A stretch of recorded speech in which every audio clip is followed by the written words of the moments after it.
আপনি দেখেন যে যুব ক্রীড়া মন্ত্রণালয় নামে একটা খুবই ছোট্ট মন্ত্রণালয় আছে, সেই মন্ত্রণালয়ের বরাদ্দ খুব বেশি না। উন্নয়ন বরাদ্দের দিক থেকে ওই মন্ত্রণালয়ের বরাদ্দের অবস্থান হচ্ছে 27তম। সেই মন্ত্রণালয় আপ্যায়নের দিক থেকে দ্বিতীয়। আসবাবের পিছনেও খরচ করছে সে কম্পারেটিভলি অন্যান্য মন্ত্রণালয়ের থেকে বেশি, সে সেমিনারের পিছনেও খরচ করছে বেশি, সে হচ্ছে আপনার গাড়ি কেনার জন্য খরচ করছে বেশি। এই বছরের যে এডিপি, সেই এডিপির আপনার কিছু জিনিস আপনাদের সাথে শেয়ার করতে চাই।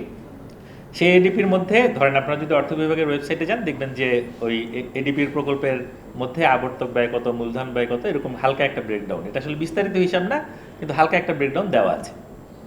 সেইটা দেখার পরে সেটাকে যখন আমরা ঘেটে ঘেটে বের করার চেষ্টা করলাম, আমরা দেখলাম যে এই বছরের এডিপির মধ্যে আপ্যায়ন ব্যয় কত ছিল, প্রকল্পগুলোর এই যে বিভিন্ন প্রকল্পের পিছনে যে টাকা দিচ্ছে, সেই প্রকল্পের টাকা দিয়ে আপ্যায়নে যাবে কত। আমরা দেখলাম 24 কোটি টাকা আপ্যায়নের পিছনে চলে যাবে। আসবাবপত্র কিনতে চলে যাবে প্রায় 1897 কোটি টাকা। এই এডিপির উন্নয়ন বরাদ্দের, মানে এডিপির বার্ষিক উন্নয়ন কর্মসূচির যে টাকাটা, তার 1897 কোটি টাকা আসবাব কিনতে চলে যাবে। এই যে 1897 কোটি টাকা আসবাবের পিছনে ব্যয় হবে, এটার প্রধান অংশটা যাবে মূলত আপনার শিক্ষা খাতে, স্কুলে কলেজে। ইন্টারেস্টিং ব্যাপার হলো, ইন্টারেস্টিং না আসলে খুব অ্যালার্মিং, যে মাধ্যমিক এবং উচ্চশিক্ষা বিভাগে এডিপির প্রকল্পের টাকায় আসবাব কেনা হবে প্রায় আপনার 990 কোটি টাকা। হিসাবটা বোঝেন, 990 কোটি টাকার আসবাব মাধ্যমিক ও উচ্চশিক্ষা বিভাগ তারা কিনবে। এই 990 কোটি টাকার আসবাবের মধ্যে শুধুমাত্র একটা কলেজের জন্যই আপনার প্রায় 500 কোটি টাকার আসবাব কেনা হবে। এখন এই যে এই ধরনের কাণ্ডগুলো হচ্ছে, যে আমাদের তো এটা জানার অধিকার আছে যে কেন একটা কলেজ টোটাল আসবাবের খরচের অর্ধেকের বেশি পেয়ে যাবে, কি কারণে। সেই কলেজটা হচ্ছে আমাদের বিজিবির ভিতরে যে আপনার মুন্সি বিশ্রেষ্ঠ আব্দুর রউফ, সম্ভবত, হ্যাঁ মুন্সি আব্দুর রউফ, সেই কলেজ। তো এইটার কোনো জাস্টিফিকেশন কিন্তু নাই, কেন নাই, এবং এটা জানারও কোনো সুযোগ আমাদের কাছে রাখে নাই। কেন নাই?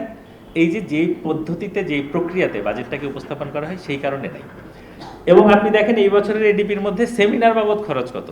প্রচুর সেমিনার করে আমাদের মন্ত্রণালয়গুলো, সেমিনার করতে তারা খুব আগ্রহী। তো এমনিতে তাদের পরিচালন ব্যয়ের মধ্যেও কিন্তু আসবাব কেনার টাকা থাকে, পরিচালন ব্যয়ের মধ্যেও সেমিনার করার টাকা থাকে, সবই থাকে, কিন্তু তাতেও তাদের পোষাচ্ছে না। এডিপির যে বরাদ্দ, সেইখান থেকেও তাদেরকে সেমিনার করতে হবে, এটার জন্য 237 কোটি টাকা এই বছরের যে বরাদ্দ, তার মধ্যে এডিপির বরাদ্দে। এই বছরের এডিপির বরাদ্দের মধ্যে গাড়ি বাবদ, গাড়ির পিছনে চলে যাবে আপনার প্রায় 668 কোটি টাকা, এবং স্টেশনারি দ্রব্যাদি কেনার জন্য চলে যাবে 106 কোটি টাকা। এগুলা যদি সব সাম আপ করি, এই এডিপির মধ্যে যে টাকাটা আসবে সেটা প্রায় 3000 কোটি টাকা। টাকাটা কোনো ছোট অ্যামাউন্ট না। 3000 কোটি টাকা শুধুমাত্র আসবাব, সেমিনার, যানবাহন, স্টেশনারির পিছনে আপনারা উড়াই দিবেন, এবং আমরা কোনো ধরনের প্রশ্ন করতে পারবো না জনগণের পক্ষ থেকে। এই অবস্থার অবসান হওয়াটা খুবই জরুরি। এখন আমি আপনাদের সাথে কয়েকটা জিনিস শেয়ার করতে চাই, যে এই বছরের এডিপির মধ্যে আপ্যায়নবাজ মন্ত্রণালয় কোনগুলা যদি আমরা একটু দেখি। আপনি দেখেন যে যুব ক্রীড়া মন্ত্রণালয় নামে একটা খুবই ছোট্ট মন্ত্রণালয় আছে, সেই মন্ত্রণালয়ের বরাদ্দ খুব বেশি না। উন্নয়ন বরাদ্দের দিক থেকে ওই মন্ত্রণালয়ের বরাদ্দের অবস্থান হচ্ছে 27তম। সেই মন্ত্রণালয় আপ্যায়নের দিক থেকে দ্বিতীয়। আপ্যায়ন খরচের দিক থেকে সে 2 নম্বরের স্থানে আছে। এবং ধরেন আপনার শ্রম ও কর্মসংস্থান মন্ত্রণালয়, এই মন্ত্রণালয়কে বলা যেতে পারে বাজেটের একটা এতিম মন্ত্রণালয়। মানে বাজেটের প্রায় 0% বরাদ্দ সবসময় দেওয়া হয় হচ্ছে আপনার শ্রম ও কর্মসংস্থান মন্ত্রণালয়। সেইখানে উন্নয়ন বরাদ্দের দিক থেকে শ্রম ও কর্মসংস্থান মন্ত্রণালয়ের অবস্থান হচ্ছে 47তম। সে হচ্ছে আপ্যায়নের দিক থেকে 15 নম্বরে আছে।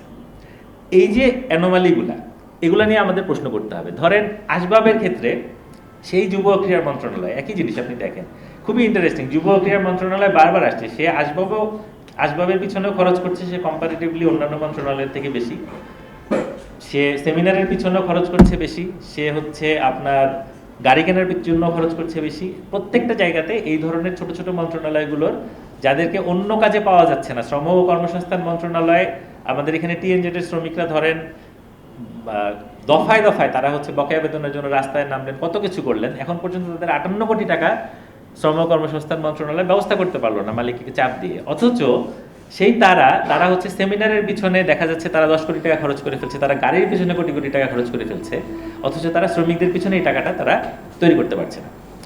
সেমিনারের পিছনে যেই খরচ, সেই দিক থেকে শ্রম কর্মসংস্থান মন্ত্রণালয় টপ 10-এ আছে। এই তথ্যটা আমি দিলাম। এবার গাড়ি হাঁকানো মন্ত্রণালয়ের কিছু দেওয়া যাক, পরিচয় করানো যাক।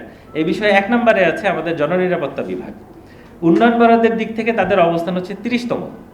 আর গাড়ি হাঁকানোর দিক থেকে, গাড়ির পিছনে খরচ করার দিক থেকে তাদের অবস্থান 1 নম্বরে উন্নয়ন বরাদ্দের।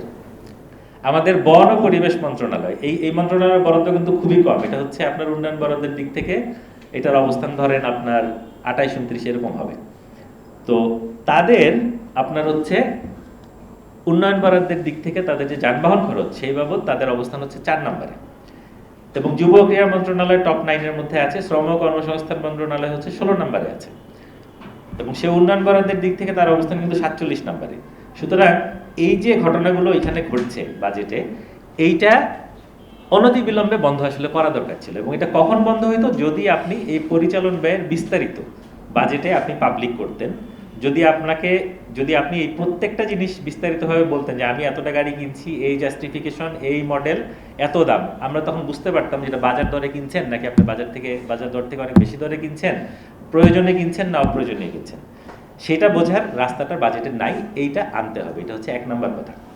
2 নম্বর বিষয় হচ্ছে রাজনৈতিক উদ্দেশ্যে গত 15-16 বছরে বাজেটকে ব্যবহার করা হয়েছে। আমি যেটাকে বলছি আমলা বিলাস করা হয়েছে। এটা বেসিক্যালি হচ্ছে জনপ্রশাসন খাতের যে খরচ, এটাকে এত বাড়ানো হয়েছে যে এটা এই মুহূর্তে একটা উন্মাদতুল্য ব্যাপার এবং খুবই অদ্ভুত ব্যাপার। এটা খুবই শকিং ব্যাপার যে গণ অভ্যুত্থানের সরকার এই জনপ্রশাসনের খরচটা কিন্তু এইভাবে বাড়িয়ে এনেছিল আওয়ামী লীগ সরকার। কেন বাড়িয়ে এনেছিল? তার কারণ হচ্ছে তাদের আমলাদেরকে খুশি রাখতে হবে, তাদের যে কোনো মূল্যে ক্ষমতায় থাকতে হবে এবং তাদেরকে ফ্যাসিবাদী হয়ে উঠতে হবে। সো আমলাদেরকে পকেটে রাখতে হবে দেখে জনপ্রশাসনের খরচ লাফিয়ে লাফিয়ে তারা বাড়িয়েছে। সর্বশেষ দিকে এটা প্রায় 20% উপরে চলে গিয়েছিল। গণ অভ্যুত্থানের পর আমাদের অন্তর্বর্তীকালীন সরকার এসে তারা কি করলেন? তারা গত অর্থ বছরে আওয়ামী লীগ সরকারের রেখে যাওয়া বাজেটে আপনার জনপ্রশাসনের বাবদ খরচ ছিল 1,75,000 কোটি টাকা। আমাদের গণ অভ্যুত্থানের সরকার এসে সেই জনপ্রশাসনের খরচ কমানোর বদলে তারা আরো 10,000 কোটি টাকা বাড়িয়ে দিয়ে এটা 1,10,000 কোটি টাকারও বেশি, 12,000 কোটি টাকা বাড়িয়ে 1,88,000 কোটি টাকা করলেন। কি যুক্তিতে করলেন? আমরা এই প্রশ্নটা তখন করতেই পারি যে আওয়ামী লীগ সরকার ফ্যাসিবাদী হয়ে উঠতে চাইছিল, তাহলে অন্তর্বর্তীকালীন সরকার কি হতে চাইছে? এই প্রশ্নের জবাবটা আমরা চাই যে কেন জনপ্রশাসন খাতে এত খরচ বেশি, আমাদেরকে এত খুশি কেন করা হবে? এবং এইটা সর্বশেষ যে বাজেট, সেইখানে আবার সামান্য একটু কমানো হয়েছে কয়েক হাজার টাকা। তাতে ধরেন এখন জনপ্রশাসন খাতের খরচ প্রায় 22% উপরে বাজেটের। এটা গত বছর হয়ে গিয়েছিল সংশোধিত বাজেটের কারণে 25%। মানে আপনি 100 টাকা ব্যয় করলে তার 25 টাকা, 4 ভাগের 1 ভাগ জনপ্রশাসন নিয়ে যাচ্ছিল। এবং এটা পুরোপুরি রাজনৈতিক কারণে।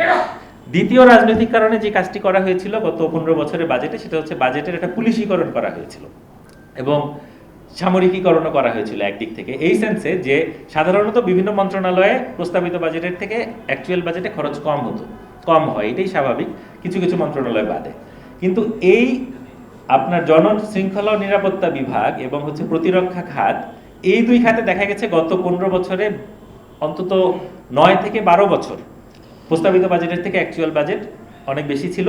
এবং সব মিলিয়ে এই 2 খাতে খরচ করা অর্থের পরিমাণ হচ্ছে 19,737 কোটি টাকা। এই টাকাটা কত বড় এটা বোঝার জন্য আপনাদেরকে বুঝতে হবে যে এই টাকা দিয়ে গত 15 বছরের অন্তত 5টা মন্ত্রণালয়ের টোটাল বাজেট কভার করে ফেলা যেত। এই কাজটা গত 15 বছরে করা হয়েছে। একই কাণ্ড তারা করেছে ধর্ম এবং মুক্তিযুদ্ধকে রাজনৈতিকভাবে ব্যবহার করার জন্য বাজেটে। সেটা হচ্ছে যে মুক্তিযুদ্ধ বিষয়ক মন্ত্রণালয়ে অন্তত 3 বছর প্রস্তাবিত বাজেটের থেকে বেশি খরচ করেছে, ধর্ম মন্ত্রণালয় অন্তত 12 বছর প্রস্তাবিত বাজেটের থেকে অ্যাকচুয়ালি বেশি খরচ করেছে। এবং টোটালি তারা সব মিলিয়ে প্রায় 3,887 কোটি টাকা তারা বেশি খরচ করেছে। এবং এই টাকা দিয়ে আপনার এই যে শ্রম মন্ত্রণালয়ের বাজেট বা শ্রমিকদের পিছনে খরচটাকে ধরেন গত 15 বছরে যত খরচ করেছে সেই টোটাল খরচ মিট আপ করার পরেও আরও 817 কোটি টাকা আপনি বেশি থাকতো আমাদের হাতে। এই কাজটা গত 15 বছরে করা হয়েছে। এখন ধরেন আরেকটি যেটা বলেছিলাম যে জনগুরুত্বপূর্ণ খাতে শতাংশের হিসেবে ক্রমাগত বাজেট কমছে। এই জনগুরুত্বপূর্ণ খাতগুলো বা বাজেটের যে কোনো খাত বোঝার জন্য আমরা সাধারণত যেটা হয় টাকার অঙ্কে বাজেট কত বাড়লো এইভাবে আসলে দেখানোর চেষ্টা করা হয়। আসলে এইভাবে দেখাটা ভুল। বাজেটে দেখা দরকার আসলে শতাংশের হিসেবে বাড়লো কিনা। শতাংশ হিসেবে না বাড়লে আসলে বাজেটে বরাদ্দ কমেছে। সেই হিসেবে যদি আমরা দেখি, আপনারা দেখবেন যে শিক্ষা খাতের বাজেট আপনার 9-10-এ যে অবস্থায় ছিল প্রায় 15%, সেখান থেকে আপনার 16-17 বছরে এটা সর্বোচ্চ 16% ছিল। এরপর থেকে আজ পর্যন্ত কোনো দিন শিক্ষা খাতের বাজেট এই বাজেটে 16% হতে পারেনি, এবং এইটার ট্রেন্ডটা হচ্ছে নিচের দিকে, মানে নামছে, যত দিন যাচ্ছে নামছে। একই অবস্থা ধরেন স্বাস্থ্য খাতের, আপনি স্বাস্থ্য খাতের আজ পর্যন্ত 2009-10 সালে যত খরচ করে বাজেটের 6% স্বাস্থ্য খাতে তারা ব্যয় করতো, আজ পর্যন্ত সেই 6%-এ তারা যেতে পারেনি, এবং অন্তর্বর্তীকালীন সরকারও পারেনি। আপনার ধরেন কৃষি মন্ত্রণালয়ের ক্ষেত্রে আপনার একটা সময় 8%-এর উপরে চলে গিয়েছিল কৃষি মন্ত্রণালয়ের বরাদ্দ বাজেটের, সেটা এখন কমতে কমতে আপনার 4%-এরও নিচে। এবং অন্তর্বর্তীকালীন সরকার তাই করেছে, আমি কিন্তু সর্বশেষ বাজেটের হিসেবেই বলছি, তাই করেছে যেটা আওয়ামী লীগ সরকার গত 10 বছর ধরে করে আসছিল, সেটা ধারাবাহিকতায় তারা এখানে মেনটেন করেছে। একই কাণ্ড আপনার দুর্যোগ ব্যবস্থাপনা ও ত্রাণ মন্ত্রণালয়, পরিবেশ ও বন ও জলবায়ু পরিবর্তন মন্ত্রণালয়, এবং আপনি দেখেন জলবায়ু পরিবর্তনের আপনার বাজেট ক্রমান্বয়ে শতাংশের হিসেবে কমছে, অন্যদিকে জলবায়ু পরিবর্তন মন্ত্রণালয় হচ্ছে গাড়ি বিলাস করা মন্ত্রণালয়গুলোর মধ্যে একটা, জলবায়ু পরিবর্তন মন্ত্রণালয় হচ্ছে আপনার সেমিনারবাজ মন্ত্রণালয়গুলোর মধ্যে একটা। তাহলে আপনি একদিকে হচ্ছে দেখেন মানে শতাংশের হিসেবে খরচও কমাচ্ছেন, অন্যদিকে আপনি অপ্রয়োজনীয় খাতে আপনি হচ্ছে ব্যয় বাড়িয়ে চলেছেন। এই জিনিসগুলোকে আমাদের আসলে বন্ধ করতে হবে।